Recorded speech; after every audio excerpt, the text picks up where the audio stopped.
تو میں ستارہ بننے کی بجائے سمندر کی گہرائی میں موتی بن کر رہنا پسند کرتا، اور اگر سمندر کی گہرائی میں بھی موجوں کے ہچکولوں سے میرا جی گھبراتا، یعنی میں پریشان ہو جاتا، تو سمندر سے نکل کر کسی کے گلے کی زینت بن جاتا۔ یعنی کہیں وہ یہ کہنا چاہتا ہے کہ وہ موتی، ظاہری سی بات ہے کہ ایک زیور کے طور پر استعمال ہوتے ہیں، اسے گلے میں پہنا جاتا ہے ایک ہار کی شکل میں یا ہار میں جڑ کر، تو وہ کہتا ہے کہ اگر میں وہاں سمندر میں بے قرار ہو جاتا تو پھر میں سمندر سے نکل کر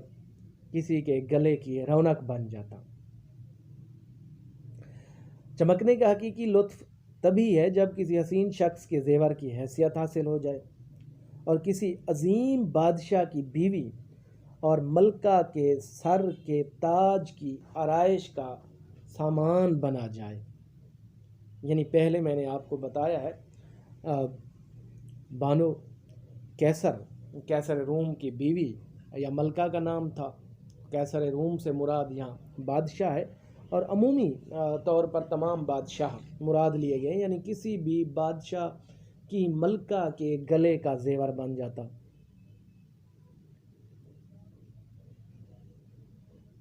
یا دیکھیے ایک پتھر کے ٹکڑے یعنی موتی کی قسمت جاگی تو وہ حضرت سلیمان علیہ السلام کی انگوٹھی کا نگینہ بن گیا۔ سلیمان علیہ السلام کی انگوٹھی کا حوالہ کیوں دیا ہے، یہ بڑی اہم بات ہے۔ حضرت سلیمان علیہ السلام کی جو انگوٹھی تھی اس پر اسم اعظم کندہ تھا، یعنی اللہ کا نام لکھا ہوا تھا، اور اس انگوٹھی کے ذریعے ہی حضرت سلیمان علیہ السلام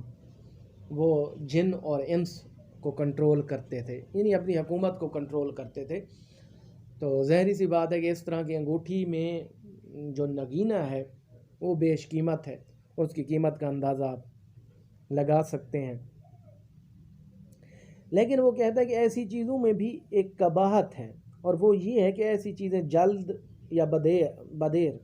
ٹوٹ کر اپنی اہمیت کھو دیتی ہیں، یعنی ناپائیدار ہیں، ان میں پائیداری کسی کو حاصل نہیں ہے، چاہے وہ حضرت سلیمان علیہ السلام کی انگوٹھی ہو یا ان کے تاج و تخت، خواہ کتنا ہی قیمتی موتی ہو لیکن آخر کار وہ ٹوٹ کر ریزہ ریزہ ہو جاتا۔ اس طرح دیکھا جائے تو معلوم ہوگا کہ زندگی تو وہ ہے جو موت سے نا واقف ہو، یعنی حیات جاویداں، ہمیشہ کی زندگی جس میں کوئی امر ہو جائے، یعنی جسے موت نہ آئے۔ ایسا جینا کیا جینا ہے جس کی لازمی شرط موت قرار پاتی ہو، یعنی اللہ تعالیٰ کا وعدہ ہے کہ ہر ذی روح نے موت کا ذائقہ چکھنا ہے۔ اور موت دو طرح کی ہوتی ہے، ایک طبی موت ہے جس میں انسان کا یا کسی چیز کا وجود فنا ہو جاتا ہے، اور دوسری جو موت ہے وہ کہیں نظریات کی موت ہے، علم کی موت ہے۔ اگرچہ وقتی طور پر انسان کا وجود فنا ہو جاتا ہے لیکن وہ نظریاتی طور پر اپنے کردار کی وجہ سے، اپنی سیرت کی وجہ سے اس کائنات میں امر ہو جاتا ہے، یعنی تاریخ کے صفحات میں اور لوگوں کے قلوب و اذہان میں۔ کہیں صبح کا ستارہ بھی ایسی جاویداں زندگی کی خواہش کر رہا ہے۔ وہ کہتا ہے کہ اگر دنیا کی آرائش کا سامان بن کر آخر کا ٹوٹنا ہی ہے تو پھر کیوں نہ شبنم کا قطرہ بن کر کسی پھول پر گر پڑوں اور اسے تر و تازہ کر دوں۔ اور ظاہری سی بات ہے کہ شبنم کو پھول کی زندگی میں بڑی گہری اہمیت حاصل ہے۔ یہ کہا جاتا ہے کہ جب رات کو شبنم پڑتی ہے تو کلیوں کے منہ نرم پڑ جاتے ہیں، اور صبح وہ کھل کر، جب صبح کی ہوا چلتی ہے تو کھل کر پھول کی شکل اختیار کر لیتی ہیں۔ اور دوسرا یہ ہے کہ شبنم کلیوں کو تر و تازگی بھی عطا کرتی ہے۔ لیکن ہم دیکھتے ہیں کہ وہی مضمون چل رہا ہے کہ وہ جو صبح کا ستارہ ہے وہ کسی ایسی چیز کا روپ اختیار کرنا چاہتا ہے جسے حیات جاویداں حاصل ہو۔ تیسرا بند ہے کہ کسی پیشانی کے افشاں کے ستاروں میں رہوں، کسی مظلوم کی آہوں کے شراروں میں رہوں،